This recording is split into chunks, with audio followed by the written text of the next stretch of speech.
Good evening, everyone. I wanted to welcome you to today's roundtable discussion and our fourth panel of Law Student Section Meet and Greets.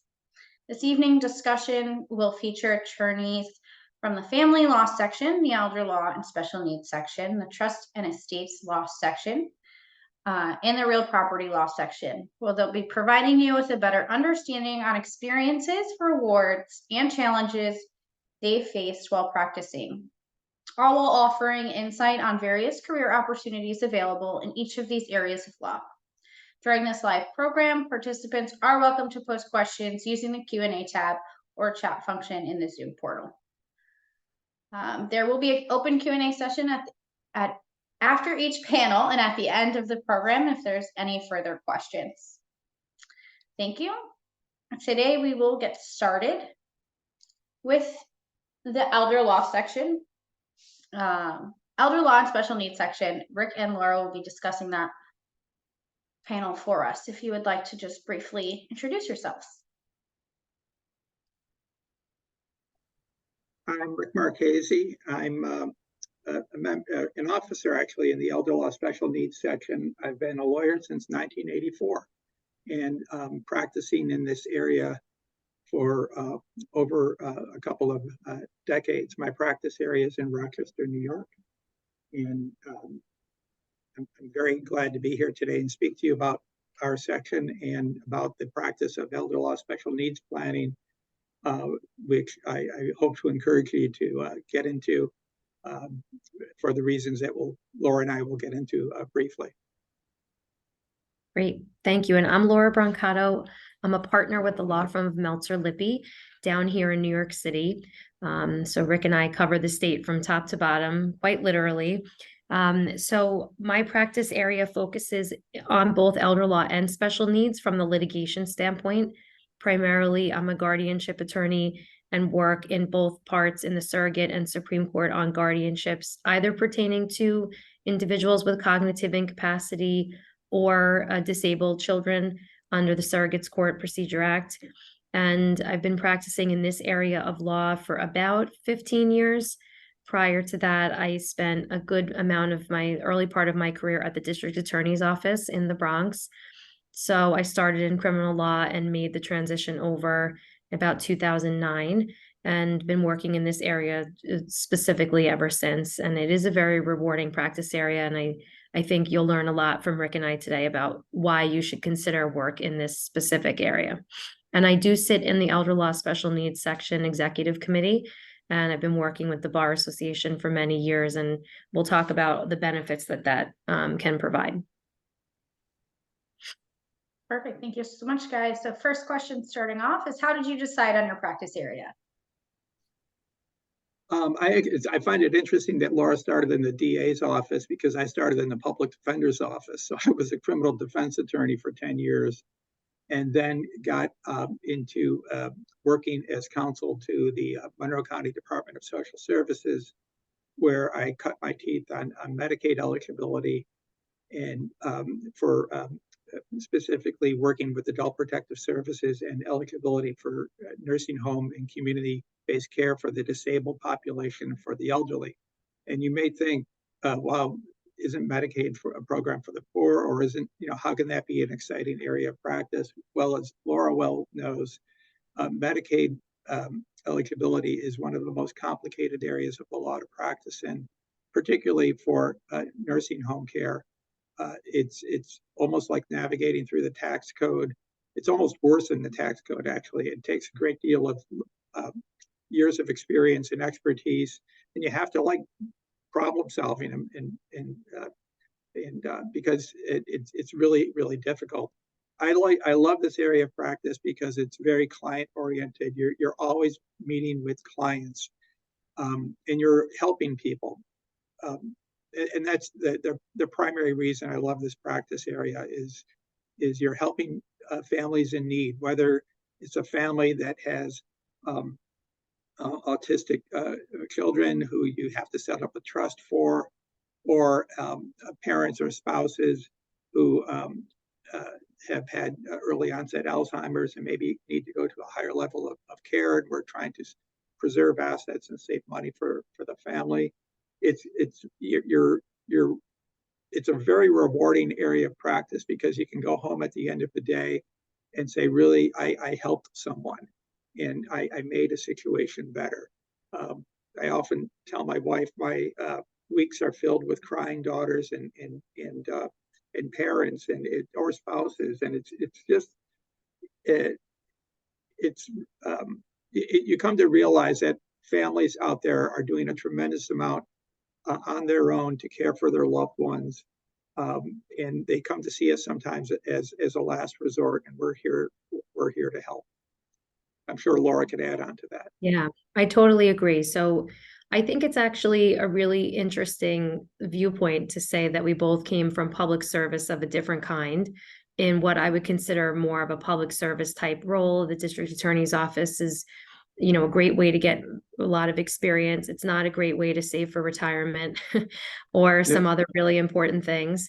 So, I found elder law and estate planning and special needs kind of the second part of my career when I was really looking for a way to be able to support myself and have a really nice standard of living and also still have face-to-face client contact, not work in a field that's driven predominantly by document production or by corporate entities or organizations, but by individuals. And so one of the things I loved the most about the DA's office was that no 2 days were the same. I didn't like the concept of a repetitive type of work. And I've never had 2 days the same in the elder law field either.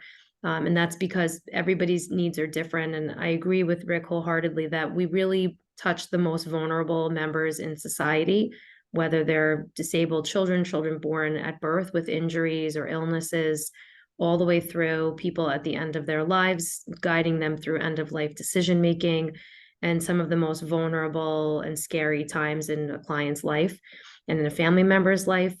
And I think that, as many of you probably know from just being a member of society, we know that Alzheimer's and dementia related disorders are on the rise.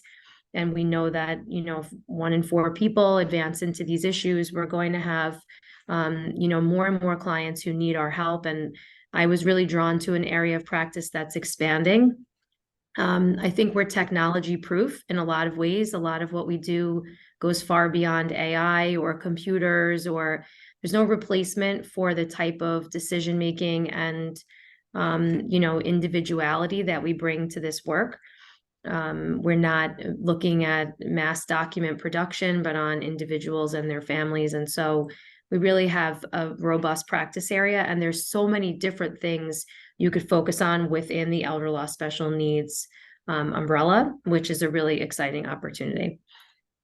Yes, thanks, Laura. That's perfect. I wanted to also add that this is really a recession-proof area of practice because people are always going to need these services. And for young attorneys, if you get into this practice, you're really going to go gangbusters because we have an aging population and more need for these services going forward. And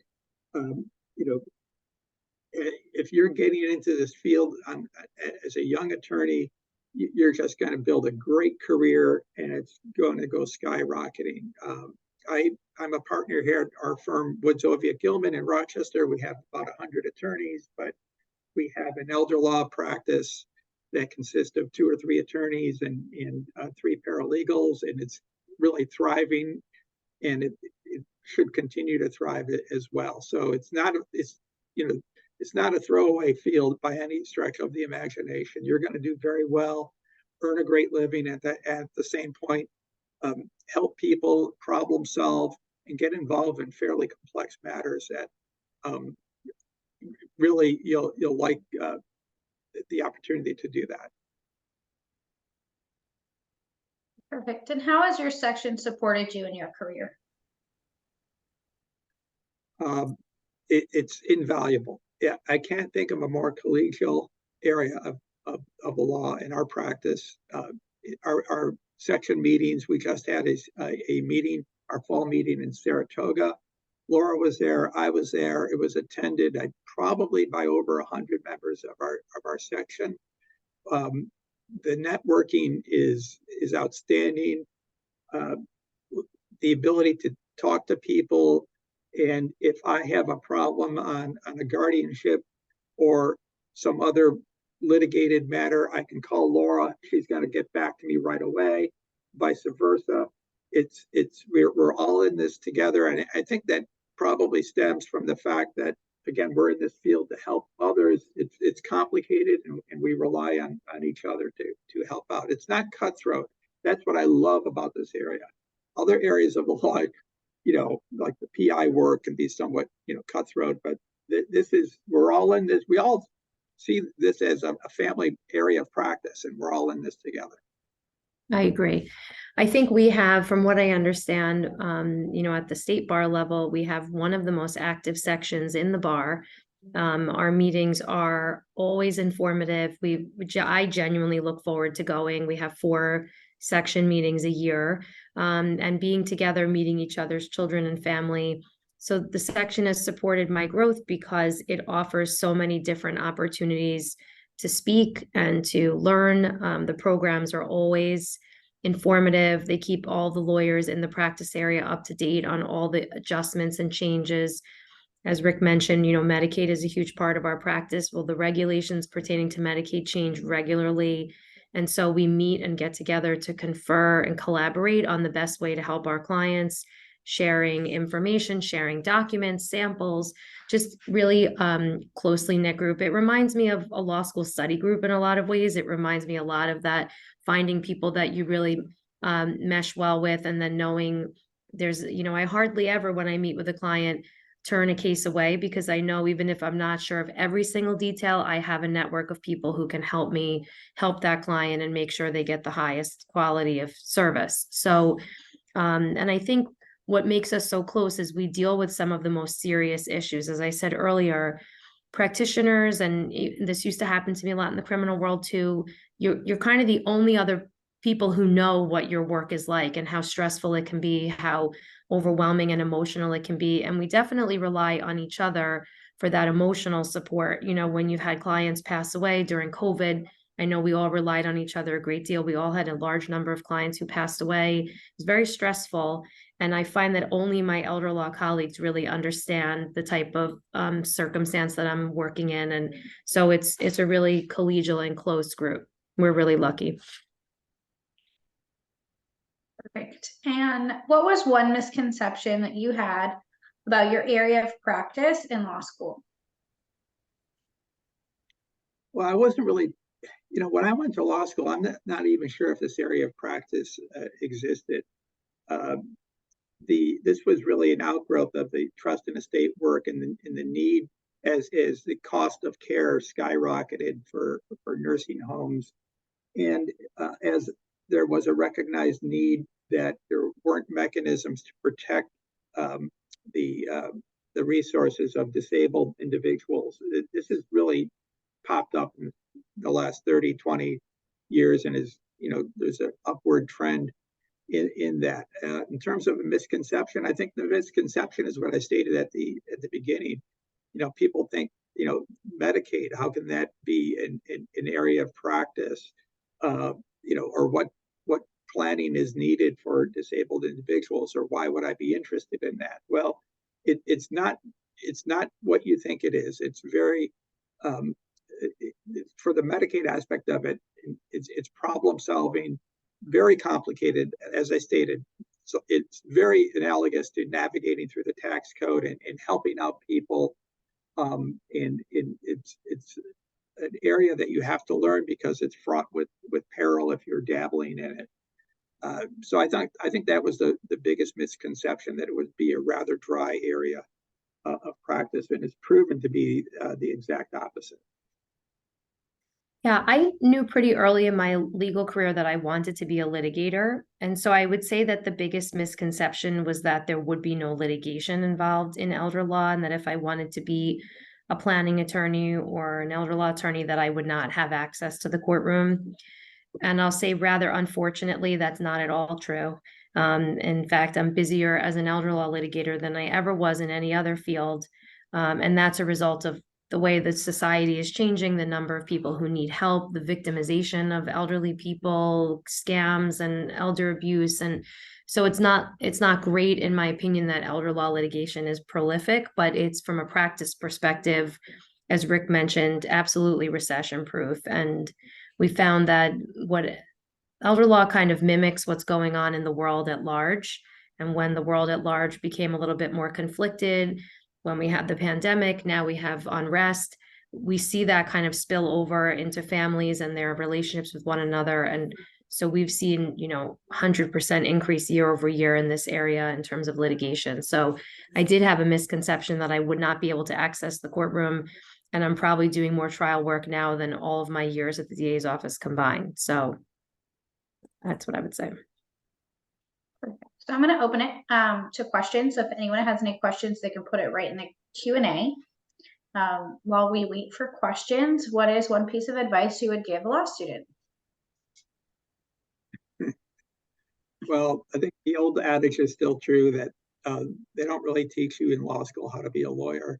You have to go out there and practice. I really love my experience in the public defender's office. I don't know how Laura feels about the DA's office, but I was in court every day for 10 years and found that when I got out, a lot of lawyers who did corporate work or mergers and acquisitions had never even set foot in a courtroom and were scared of going to court. I think you can tell that, from Laura's confidence that, that's not her at all. She's very capable and willing, and just some attorneys don't have that experience. So if you have the opportunity to get some courtroom experience after you graduate, whether it's in this field where you, as Laura said, you can get it, or in other fields, I would encourage you to do so, because the longer you wait in your career without going to court, you're going to put yourself behind a little, and you're going to be more reticent to actually enter into the fray. I would agree with that. I think it makes you a very dynamic attorney when you're not afraid to take that step if it's necessary. I think if I had to speak to myself way back when, I would probably say that, I think a lot of people go to law school because they have a problem-solving piece of their personality. They want to see something that resolved. So I would look around your life, society, the circles that you run in, and figure out what problem is it that you think you would be particularly good at solving, and find the area of law that supports it. I mean, as a plug here for this section specifically, we address probably 3 out of the 4 major life crises that you could run into, whether it's your health, end of life decision-making, healthcare decisions, serious financial decisions, decisions about where to spend your later years, how to care for your loved ones. So, if you're looking for a field where you add that kind of value, not just to society, but to yourself, to your family, I'm sure Rick gets as many phone calls from his family members as I get from mine. Become really popular rock star in your own family, because you know the answer to a lot of important questions. But I would say find something that interests you on a general level and figure out how to marry that to an area of the law so that you're engaged in a career that's meaningful to you and that you feel passionately about. I went to St. John's Law School, and I was at an alumni conference last weekend, and Judge DiFiore spoke about passion and how passion really drives success in careers. And I think that that's proven to be true for me. I'm sure for Rick as well. This is an area of the law we're incredibly passionate about, and it makes us really tough advocates for our clients, and really well prepared to deal with a lot of the challenges that come up along the way. So I would say find something that interests you, that you can be passionate about, so that you have a career that's meaningful to you. Right. Absolutely. I don't Great. view Thank my you so work. much, guys. Okay. It doesn't look like we have any questions at this time, so I'm just going to thank you for your time and speaking to us. Thank you. We're going to go ahead and move on to the Trust and Estates Law section. Thank you. Thank you. So we have Emma, and she's going to speak for the Trust and Estates Law section. If you just want to give a brief description about yourself. Sure. My name is Emma Platonitsky. I'm an associate at Day Pitney in New York City, in the New York City office. I'm part of my firm's private client department, which handles all trust and estate matters and related, I guess, types of work. We primarily do estate planning and estate administration. We also do trust administration and occasionally estate litigation. We primarily focus on high net worth individuals and prepare wills, trusts, advance directives, and all the fun stuff in between. Perfect. So I'll get started with some questions. So first question for you is going to be, how did you decide on your practice area? For me, it's a little bit different. I think most people in the trust and estates world pursue something else initially and then come into trust and estates. When I was in law school, I kind of had that experience during law school, and I sort of was processed by elimination and knew that I had an interest in trust and estates. And then I started to take as many classes as I could that were elective and related to trust and estates. And then after, like, I think just the basic wills and trust course, I was hooked, and then I knew I wanted to pursue practicing in that area after I graduated and, became admitted. Perfect. And how has your section supported you in your career? Well, I can say that when I was a law student, I had the privilege of being selected as a fellow through the section. So I essentially interned in the chambers of Judge Kelly in Queens County Surrogate for, I think it was like my 2L summer. So I was there for like 2.5 months doing like a 10-week internship that was sponsored by the Trust and Estate section. And that was sort of the first thing that got me interested in the section and in the state bar as a whole. It was recommended by, I think, a law professor at the time, and that worked out really well. I'm one of a newer member now on the practicing attorney side, and I've been able to join committees, attend different events that the state bar holds throughout the year. You meet a lot of people at them, network, you get involved with different firms or different people at different firms, and it's good to collaborate and find other people that you can call on the phone and ask a question to, or ask for like an example of something. So it's a great resource, especially as a more junior attorney, to be able to connect with people that you wouldn't have access to otherwise. And can you get a little bit more in depth in regards to the fellowship that the Trust and Estates section offers? Sure. I believe they still offer it. I think it's still on the website. It's meant for, I believe, a law student. I don't know that there's more particular criteria, but essentially it's a funded fellowship. So the state bar provides like a stipend that you receive, I think, like half and half, halfway through your internship and half at the end. And for 10 weeks over the summer, I think for ideally your 1L or 2L year, you would sit in the chambers of a surrogate in one of like the New York State surrogates courts. I believe for my year, I was placed in Queens County, and I think also Albany maybe had done it, and Nassau or something like that. There was like 2 or 3 placements, and I think this section has continued to do it every year. So that was my first real experience with the state bar. And basically you work as like equivalent almost to like an assistant law clerk, but in an intern capacity. So you got to be with the surrogate in chambers, take a look at all of the departments of the surrogate's court, observe court proceedings, observe the court calendar, participate in conferences. I got to witness 2 trials that were going on. I got to do research and different assignments, so it was a really good experience, and it was all through this section. Perfect. We were asked, is the listserv valuable?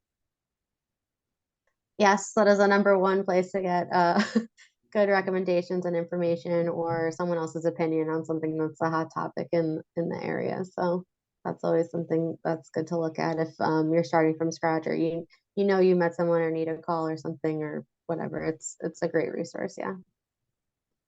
And I guess I could say for people that don't know, the listserv is just like an email blog chain, I guess you could say, that gets distributed to all members on like a daily basis, so everyone can see, and there's sort of chain posts about different things, and or sometimes people post like strategies of how they proceeded in court with something and what was successful or what wasn't successful. So it's also a good resource that the section offers.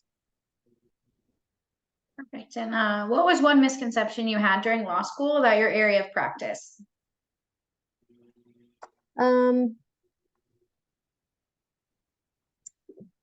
I guess a misconception of trust and estates in general is that people think it's boring, or law students think it's boring, and they're like, why would we want to do that?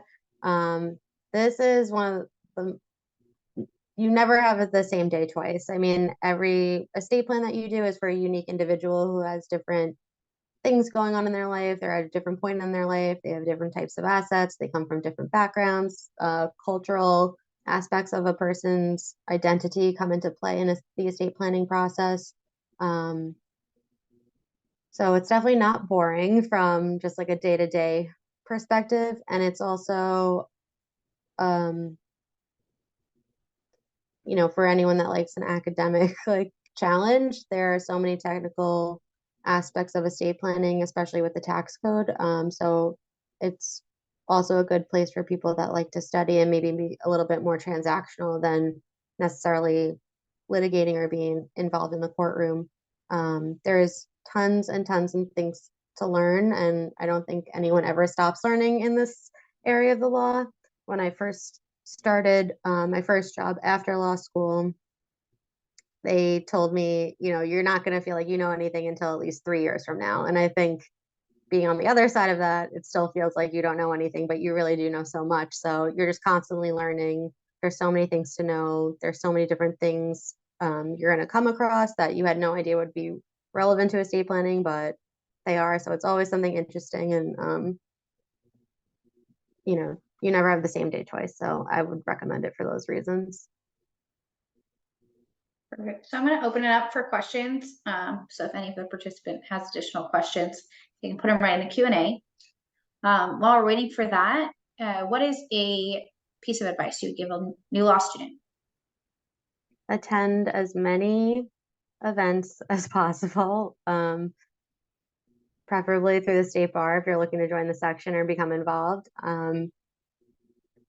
There's a need for junior participants and for people to you know, get involved and put a different perspective. A lot of people in this area of practice have basically inherited clients through partners or other more senior attorneys. So there's sort of a skew towards like an older population in this area, but there's a lot of people like my level, and we're just looking to welcome the next set of junior. And so just meet as many people as possible so that you become involved. And even if you don't think that the connection you made that day is going to be relevant or help you, you know, I've done it many times where I've met somebody at an event and then I've thought of something and I said, oh, I know that that person is involved with that or knows this other person that is. And you just send an email, I met you at such and such, you know, happy hour or section meeting or whatever. And then you can pick up the conversation with someone and get something moving forward. So it's a really good idea to just go to as many events as possible. Perfect. And it looks like the question we have is, how can we get on the listserv? I believe you have to join the T&E section through the state bar. Outside of, I think, I don't know, maybe Amanda, you know this better than I do, outside of the regular dues, there's a separate one for the T&E section, which I think might be changing in the next couple of years. But I think as a law student, you're able to join for free, right? For free. Yeah. And so, and then you just like whatever email you want, then the email would start receiving the listserv postings. So it's basically like a giant email chain with, I don't know, 1,000 people or something like that at this point. And any other information that you can think of that Trust and Estates does with law students? Like committee wise or section wise or even annual meeting or We do have a law student and mentorship committee, I believe. And I know somebody that's on that, so I can connect somebody. I'm not sure what the exact title is, but there is like a law student and like mentorship committee, I think it's called. So if anyone's looking, to get involved, you can send me an email. I can connect you with someone. Other like activities for law students, you can assist with like CLEs and things that the section puts on throughout the year. The annual meeting is always held in January in New York City. That's a good event to attend. And I think as a law student, you're able to attend that for free. I don't know. I'm saying free, but I'm not sure. If I'm unsure. I would have to double check. yeah, but if you can attend those events, do that. I know that our section always has like headshots, so that's something good that you can update your LinkedIn with, and you get a lot of good materials and resources. So, just attend as many events as possible. And the state bar is especially good for trust and estates because we have a lot of practitioners across the board, upstate and downstate. Some events are always held downstate, some are always held upstate. So if you are someone that wants to like relocate to like Albany area, there's a lot of great people doing this kind of work there. If you want to stay in New York City, there's a good cohort of T&E lawyers, and a lot of people attend the state bar events. So it's a great place to be to connect. And if you have any interest in joining a committee or something, you can just reach out to one of the chairs, or I guess it's the executive board, and someone is always happy to assist you or place you, or I guess point you in the right direction of where you want to be. So like some of the committees that you're mentioning, we have Trust and Estates Administration, we have CLE, we have Law Student Mentorship, we have an OCA committee, we have diversity, we have, I don't know, I think 20 something different committees just under our section. So there's something for everybody. And there's some tax related ones, articles, we have a lot. So it's a great section to join. Perfect. And if you guys have any questions in regards to joining a section, you can reach out to me as well. But anything else you'd like to say in regards to your section? It looks like, or any other questions from the attendees?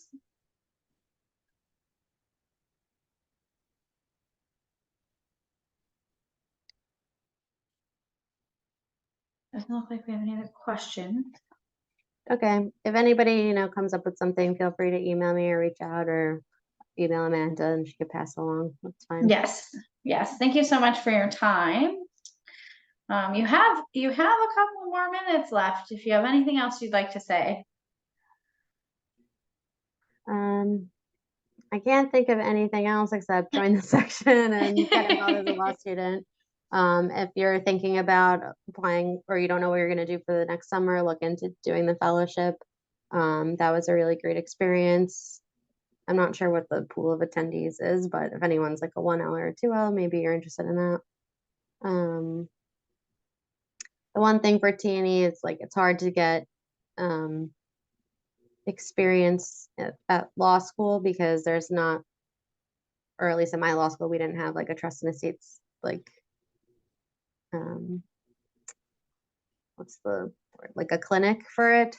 So you have to sort of force yourself into these outdoor or out of the law school organizations, but don't be afraid to do that. There's so many people that want to encourage, the new lawyers coming in to join our section and be involved and get involved in this area of law. So. Perfect. Thank you so much. Okay. All right. So it looks like Deborah is on. So I will go ahead and pull her up. Thank you so much, Emma. All right, so next we have the real property law section, and Deborah will be talking to us in regards to that section. Thank you so much for taking time out. If you just want to briefly introduce yourself and tell them what you do. So I'm Debbie Bechtel. I teach at Brooklyn Law School. I teach a clinic where we represent low-income co-ops. So it's an affordable housing oriented clinic, and we do transactional work on behalf of those co-ops.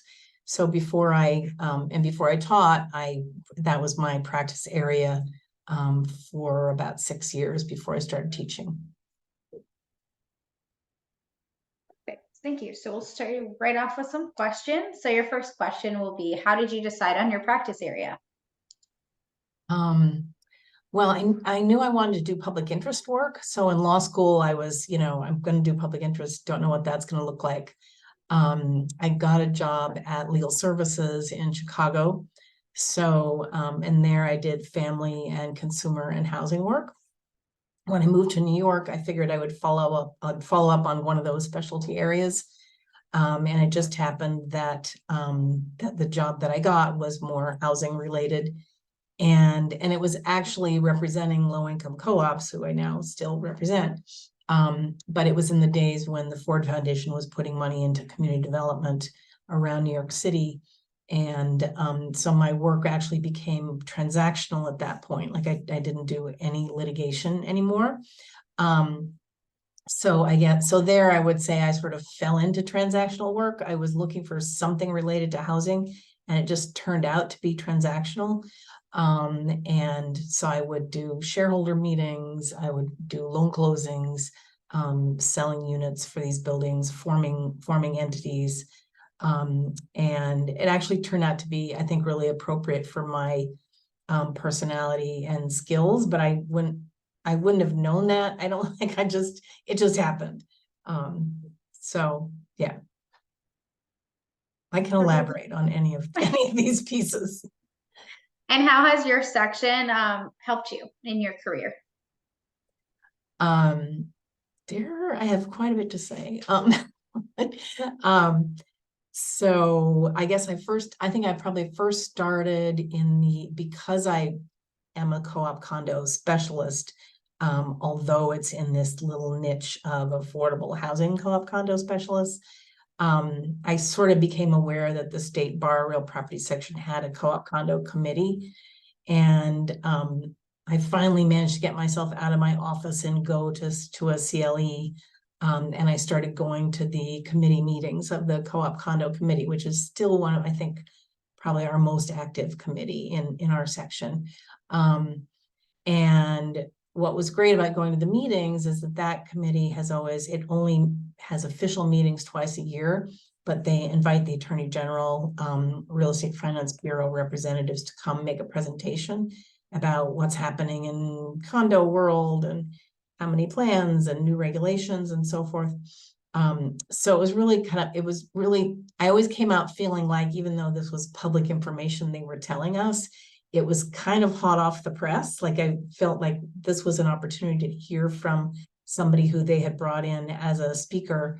And so started to look forward to those meetings and met people through that committee. So being involved in a committee has been great. And then one year I went to a CLE, and one of the speakers was Ira Goldenberg, who later became the head of our section. But at the time I just went up to him and said, "Do you want to give a lecture in my class?" And he said, "Sure." And so he started coming to my class to give a lecture, and then got interested in teaching a course at Brooklyn, which he did for probably 15 years. And I would say through that this is sometimes my networking point, but through that one time that I went up to somebody who was a speaker on a panel, it just led to him teaching at Brooklyn. It led to a lot of my students having more opportunities to be placed in co-op condo firms. And then when he became chair of the section, he asked me to co-chair a committee, and also thinking that I could develop something with a law student like a law student fellow for the committee. So I did that. So yeah, so the CLEs can be great. I mean, if, you know, of course, in the days when one went in person to these things, you actually might meet someone. And I guess, I think the other thing is being in the section, is being aware of who the specialists are in your area, because you might know, you know, in your own firm, you're going to know, but you might not know who else is doing what you do. And sometimes it might be something very, you know, very precise, and you have no idea who else is doing it. So the state bar, the section is a really good opportunity to kind of know who those people are. One example I was remembering is that there was one guy who was the tax specialist for co-ops and condos, like any picayune issue in tax stuff that the rest of us didn't want to pay attention to. He knew, and he had looked into it. So by going to these meetings, I knew that guy. And so when I had a question, you know, it was just easier to say, oh, well, that's a question for him. You know, I'll call him, I'll email him. And I think that's really valuable. Or if I have a question outside of my, like if I have a finance question, I know who the chair of the finance committee is or who's on that committee. And someone asked earlier about the listserv, and that's also useful for kind of, even if you I think I've only posted like twice maybe when I had a really weird sticky problem. But other times you're just kind of reading other people's questions and their answers, and you see who's answering, and that gives you an idea, you know, who knows what. Sometimes a title company person will pop up, or and so you get a sense of who's knowledgeable about what by following the listserv. And then you can also post your own question, where I can't even remember the one that I last posted. I thought no one would have encountered it. And, you know, of course, someone popped up. So that was very, very helpful. And am I going too long on this question? I have to have a couple more. No, you have until 4:40, so you have Okay. plenty of time. CLEs are useful materials. Even if you do it online, they're going to send you, you know, they'll send you a link for materials. So that's been really helpful. A listserv I mentioned also when the law school wanted me to publish something, and I thought, well, where am I going to publish something? So I did write an article about low-income co-ops, and it was published by the State Bar Real Property Journal. And that's not because I'm involved with the State Bar. I think it's just that it's, you know, because it also does, there's a student annual writing competition for our journal, and submissions are due March 1st, by the way. And I would say, I mean, they can go a little bit more in depth if you'd like. Okay. they can be, you know, they get enough submissions to be a little bit picky, but they're not swamped. I mean, you don't have to feel like, oh, you know, they're going to have 1 million submissions. And one of my students was selected last year, and so her piece appeared in the Real Property Journal. And it's just like a 3,000 word. I would say you're probably not going to write it in February. You know, it's going to be something that maybe you've been working on or thinking about, that you decided to submit to this competition. And it's not super long. The cash prize is just like a $500 thing, but it's sort of prestigious. In fact, I was at a panel discussion the other night, and these people these partners are, you know, 15, 20 years out of school, said, oh, the person who really knows about Local Law 97 is Zoe Lindsay. She wrote something in the Real Property Journal about it. You know, so she just graduated last year, but now she's this big expert in this topic because she wrote something for the State Bar Journal. So that is, you know, that's a very helpful thing. And I guess this goes into other thing. Let's see, way this section has supported me. But I could tell about other things the section does. A couple other things the section does is that there's also a scholarship. That's a $5,000 scholarship. There are two of them, one in honor of Lorraine Power Thorpe and one in honor of Melvin Nitzner. And those applications are due soon, November 17th. But you might want to think ahead for next year, because it's important to show that you've actually done something in real estate. It needs to be more than you're super interested. But that's also worth trying for, because it's somewhat prestigious, and in the state bar, in the section website, you'll see the list of, who has won in the different, in all the different years. So, that's been a good thing. Then we have about 20 committees, and some of the committees have a, student fellow. Not all are as active as others, I guess, of the committees. So if you're interested in a committee, email the chair and, find out when they meet, and see if you can get involved. And, if you don't get a response, maybe that's not such an active committee and you'll try another committee. But certainly finance and co-op condo and the landlord tenant committee, there are a bunch of committees that are quite active, and will sometimes be trying to come up with, sort of new model documents, whether it's a model contract of sale for a co-op unit closing, where they're really digging into how can we improve this model. If you're part of that process, you're going to learn what some very experienced people think about how a form should be improved. So being on a committee, I think, is really helpful. But one of my students was on the fairly new climate change committee that's part of the real estate focus. And that's been a pretty active committee, and they gave thought to how to use a student, what the student could do in terms of research and social media and other things that they're up to. So that's also a very good thing. And what else did I want to, I said we have 3,000 members. And I would say, I asked, they didn't have this calculation, but I'd say 1,000 must be within New York City. So that's a lot of real estate lawyers that you're somewhat connected to as soon as you become a member of the section. Plus, if you can join for free, that's really helpful. Later you might have to balance figure out, well, what's the cost and what's the benefit for me. The annual meeting is a pretty big deal. Also, it's several days, and there are lots of good panels and events to go to. And even if sometimes I'll just pop in for like one afternoon, it's still a kind of a resource that's available for you. Okay, I'll pause. What was one misconception that you had about your area of practice during law school? I think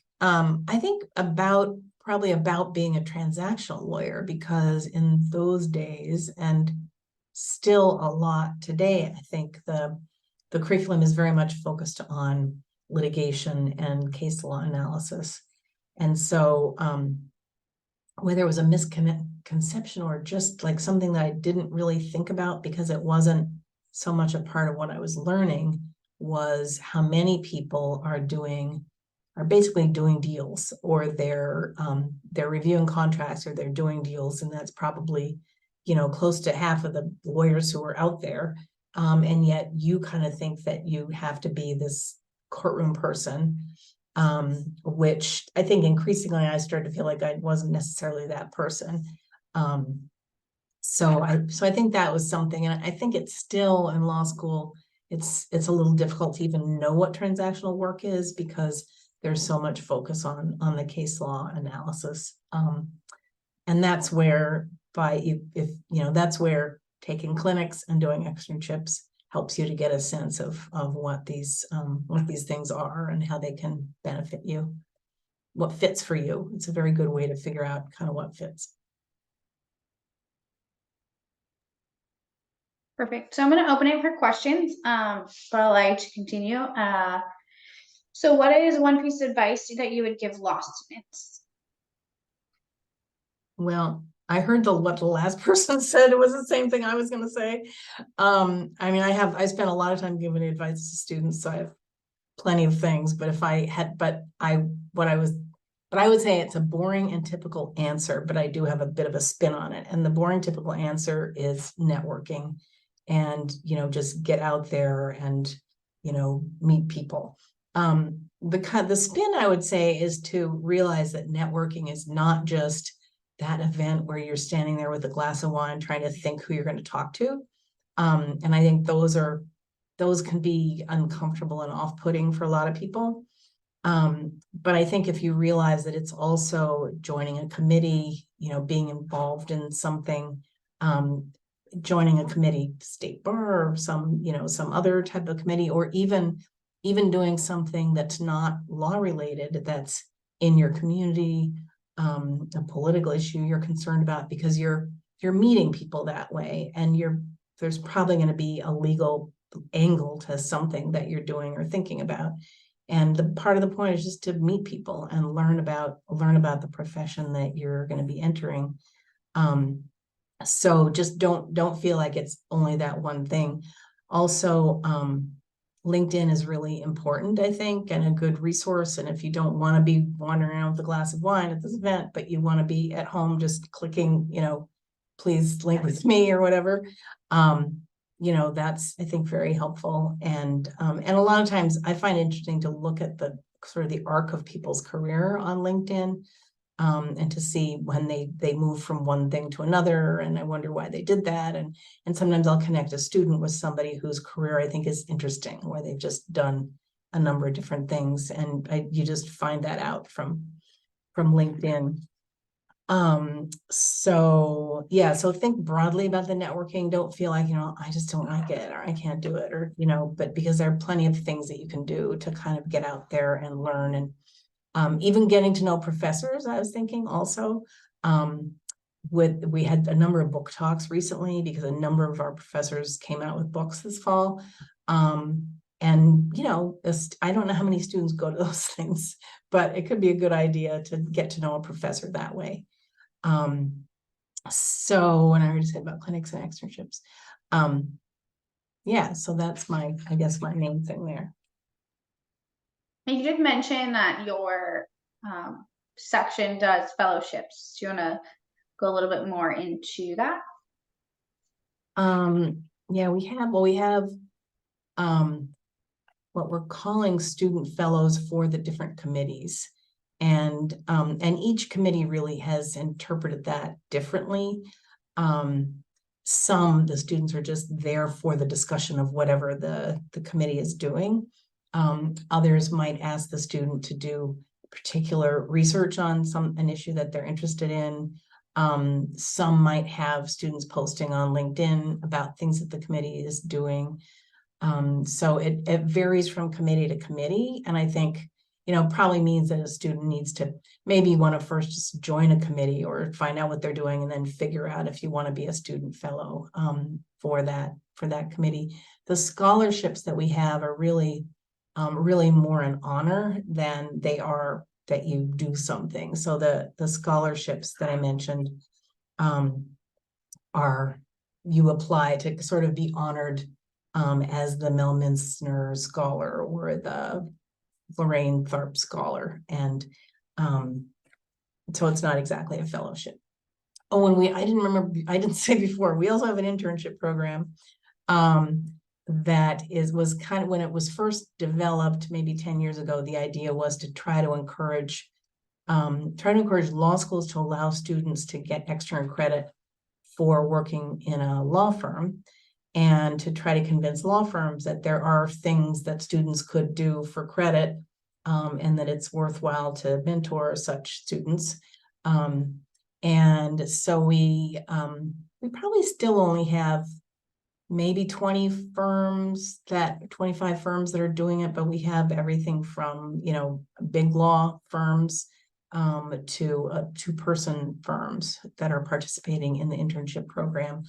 And they're just posted through the career office of the participating school, which is most of the law schools.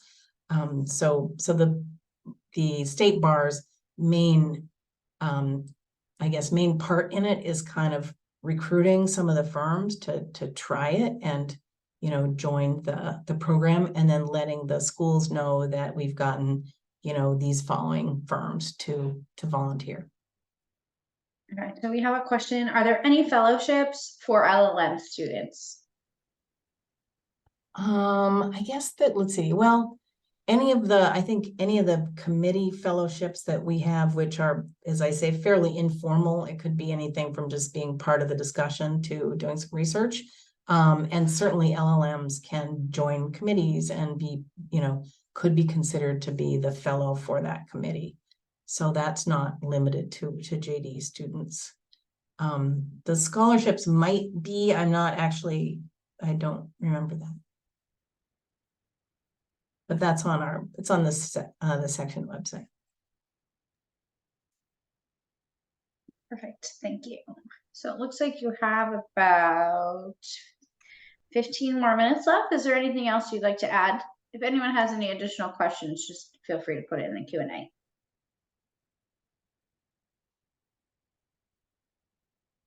I can't tell. It's always odd not knowing how many participants or what they might be saying. But what else can I elaborate on? You're a professor for Brooklyn, correct? Brooklyn Law Yeah. School. So what are some of the experiences that you see with your law students? What I think is good for them, or yeah. Yes. Other than the networking. Well, I was thinking about my student who published that article in the Real Property Journal last year, and I think a good thing can be to kind of scope out what issues interest you, and maybe consider writing something, and don't feel like you have to be some great expert, and you as a law student couldn't possibly write something of interest to practitioners. And then maybe explore that with your idea with a professor, or in your writing course, or so I think one thing is to think what interests you, and then think about following up on it, whether it's writing something about it or joining a committee that has to do with that particular topic. And I think on the networking, I mean, I had one student who's just very, very interested in zoning and land use, just has a kind of very specific passion for zoning and land use. And so I connected him to people that I know in that field. But what he's done is just sort of try to meet the people who are Brooklyn Law School graduates who are practicing in that area. And you can be surprised how small sometimes these specialty areas are, how people do know each other. So it's sort of, once you're in the loop in one of the specialty areas, people actually might think of you, or the next time you get in touch and you're looking for a job or whatever, you've got a little bit of an in. So I think it's also important to get to know alums of the school who are in specialty areas that you're interested in. Consider doing writing, definitely do clinics and externships. And I would say think ahead about that also, because, figure out what your school has and when you're supposed to do it. And, like for first year students, you don't want to wait to figure out what your school has to offer. Because sometimes there's a strategy, like we have an entrepreneurship clinic that's super popular, and you're not going to get in the first time you apply. And so you need to kind of strategize and think when do you want to do that, and how are you going to manage to get it? And some students just pop up like the last semester of law school and say, oh, I think I want to do a clinic. And, it could turn out that ones that you want they're only taking reapplicants, or they're, just not available for you at that point. So plan ahead on clinics and externships also, because I've seen students do a kind of almost build their own arc within law school of externships, where they might start at a small, like a small firm or government agency, and then they might get something with a mid-sized firm, and then they might, get a paid opportunity, second year summer, and then maybe still do another externship in-house just to kind of round out their experiences. So, so think ahead on the externship and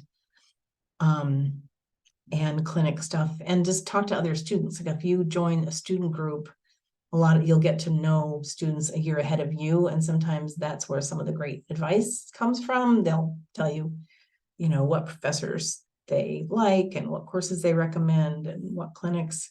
So we have a real estate society, probably a lot of schools do, but then there are all sorts of affinity groups. And I think it's really worth being at least part of the mailing list for those groups, and then try to go to, one or two things. It also helps you to make friends maybe outside of your other, in your specialty area, but just friends who can be supportive.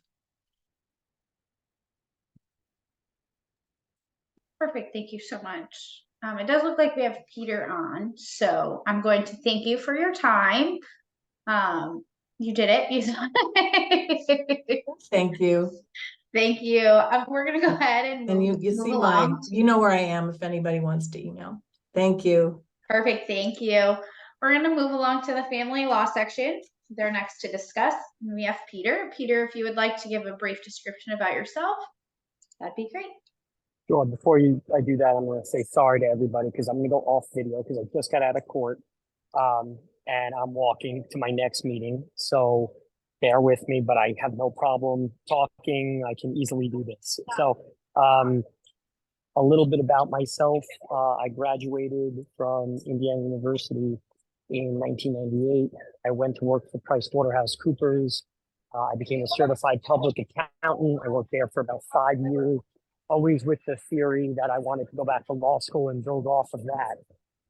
I graduated Brooklyn Law School in 2003, and I started immediately practicing family law. So I hooked up with a boutique law firm, 4 attorneys practicing high net worth divorces and prenuptial agreements and custody related issues. And that is what I have been doing since 2003, exclusively family law. What else? I was with a larger firm. In family law, the firms are never really huge because of the personal nature that is family law. Divorces, the corporate kind of structure, the bigger firms more or less try to steer away from that. They don't want to quote unquote mix in business. So most firms in New York State, certainly down in state, are family law exclusive. And anyway, I was at a somewhat medium-sized firm, and then in 2022, 4 of us broke off. We started our own firm, and about 2 years later, we're now up from 4 lawyers to 12 lawyers. I have been involved in the New York State Bar Association for the better part of, I would say, 15 years now. I've gone to every meeting, and effective January, I am the incoming chair of the family law section. So that's a little bit about me. Perfect. And how did you decide on your practice area? Well, I wanted to, I did explore it, and I was kind of debating between whether I wanted to be at a big firm and, what that kind of structure looked like, sitting behind a desk all the time, doing corporate law. I considered litigation court, so I was leaning towards litigation, but on the same token, I wasn't loving the concept of commercial litigation, just litigation over certain things. I thought it was, business issues. I thought it was lacked personality. And I kind of, narrowed it down, and, as we all, when we graduate law school, I kind of had a couple of different opportunities. I ultimately, after explanation, kind of went with family law. Again, to be clear, family law is litigation. As I said, I just got out of court. While we don't try cases every single day. To the extent parties cannot agree on the resolution of how their marriage is going to be dissolved, a judge will decide.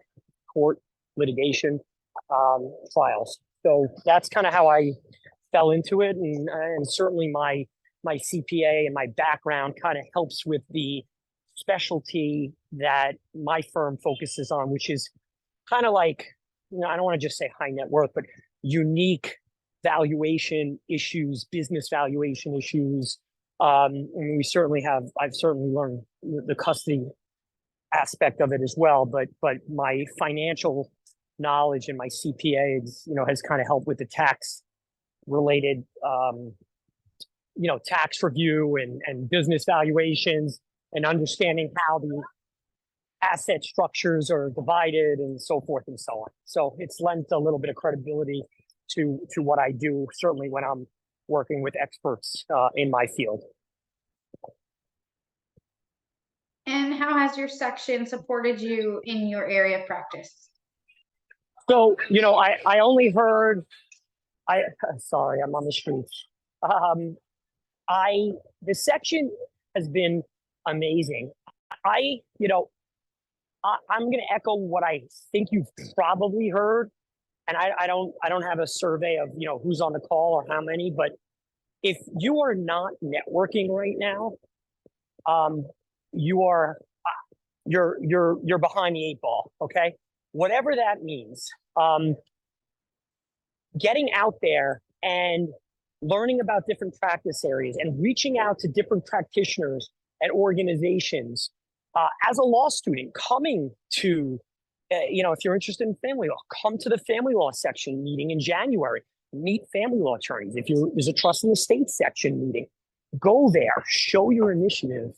But the section for me has been tremendous help in that the communities are small, certainly in New York City, but I've got to, in addition to learning and getting speaking opportunities for myself, and before that, learning, and the State Bar puts on amazing CLEs, continuing legal education. From next Friday, we're putting on a basic matrimonial practice, basically basic matrimonial law. First, second, third, fourth year associates, law students who are interested in matrimonial law. And we're doing it in person. My section, it's complicated, there's politics, but my section is making a concerted effort to go back to in person. Because it's just, you get to know, you get to ask questions, you get to know the speakers, they get to see your faces. I've been to every July, we have a summer meeting where at least 300 people attend for a long weekend, CLE, activities and the like. And there's probably nobody in New York State that practices exclusively family law that I don't know. And I'm able to refer business upstate, downstate. I'm able to ask for referrals, and it's a community. So the State Bar is an integral part. If you are going to practice in New York, the New York State Bar Association is an absolute must. Different states may have different associations. I think any bar association is absolutely crucial, but I think depending on what state you're in, depends on which association. But for New York, the New York State Bar Association and the sections or committees are an absolute must. Perfect. And what are some things that your section offers law students? Well, we offer continuing. I don't know rates and stuff, but continuing legal education from basic practice areas to more complex issues. We're putting next in January. I'm spearheading what I organized a couple of years back. We are putting on a full day mock trial so that people who have never seen a trial, who have never seen how to conduct an examination, it allows them to do that, both for a financial trial and for a custody trial. So that's going to be in the new year.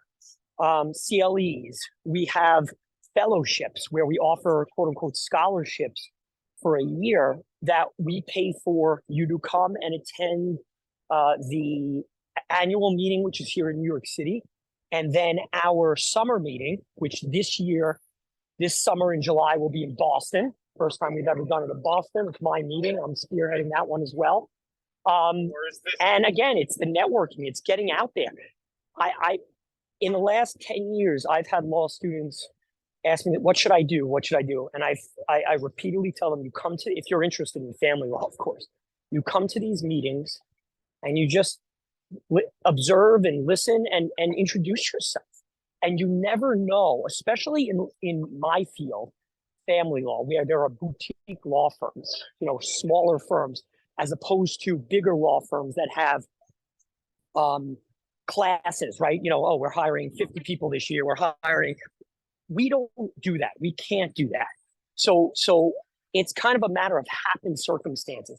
Is there a particular firm or a particular lawyer that's looking for a junior associate? It's all happen circumstance. So it's really important to get out there and introduce yourself.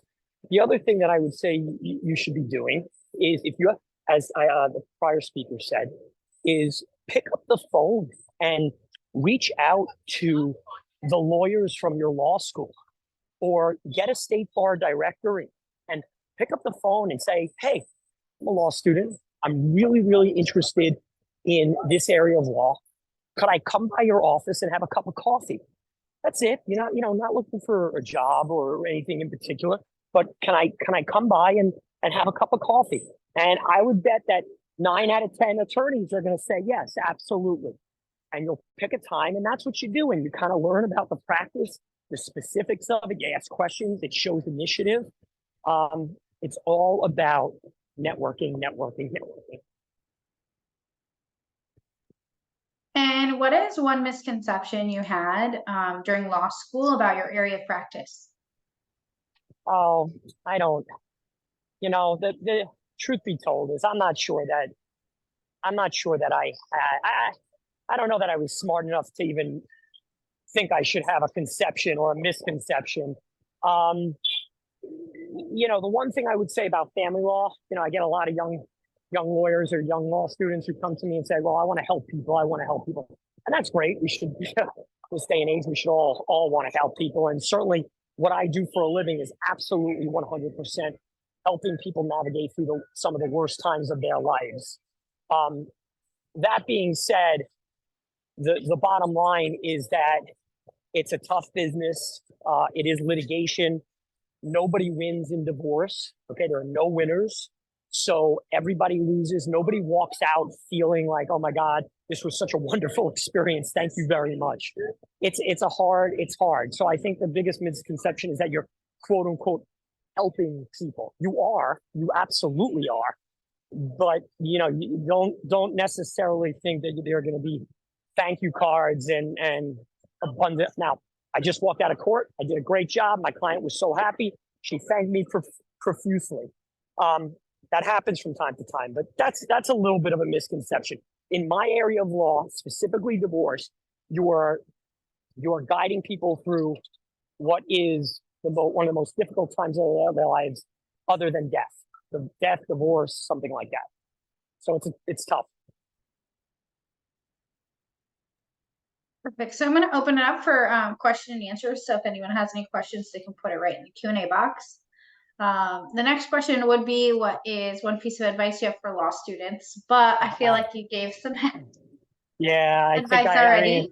If I didn't say network, I didn't, absolutely. You gotta, I'm not kidding. I wish I I have a freshman in college. And you guys are, whoever's on the phone is closer to college age than I am. So I think I'm close to college age. Not to take advantage of the resources that your current university or institution has is crazy. I'm telling my daughter, it's just, you have to go meet your professors and talk to your professors. You have to join organizations and learn about areas and reach out to the alumni association. And if there's a particular event or a particular networking event at school, you have to go to it and be if it's a particular area of law. I wish I started networking in college. I started probably my second or third year of after work, and it wasn't too late. I'm doing all right, but man, do I wish I started earlier. You guys have any internships? Well, you have a fellowship, but any writing competitions or anything for family law for law students? No writing competitions. No writing competitions. Just the fellowships. Just the fellowship. And do you guys have a committee for law students as well, or? We do. We have a committee for law students, and we have a committee for law students. We discounted rates on CLEs, discounted rates on the summer meeting. We go above and beyond as it relates to law students in an attempt to try to get them involved. Perfect. So you have about 15 more minutes. It doesn't look like we have any questions right now. Is there anything else you'd like to add? No, I mean, I would strongly suggest that if anybody on this line has an interest in family law, the January meeting is around the corner. It's in New York City. You should come. I mean, again, you should. By the way, let me take a step back. You should go, even if you're a first year or second year. You should go if you have an area of interest. You should find out what day that section is meeting, and there's a lunch, and there's CLE. There's all sorts of different things. There's a cocktail hour. I mean, for the family law section, we have a cocktail hour, a lunch, a CLE, and another cocktail hour. Okay, and there's always room at tables. Like my firm's buying a table. So if you have an interest in a particular industry, this January, you should. I forgot what the dates are, but you should make an effort to go to that particular section's meeting and just start to introduce yourself, meet people. I can't emphasize it enough. That's it. That's what I got. Perfect. Thank you so much. So it looks like we'll end early. Okay. Thank you so much for your time, Peter. I appreciate it.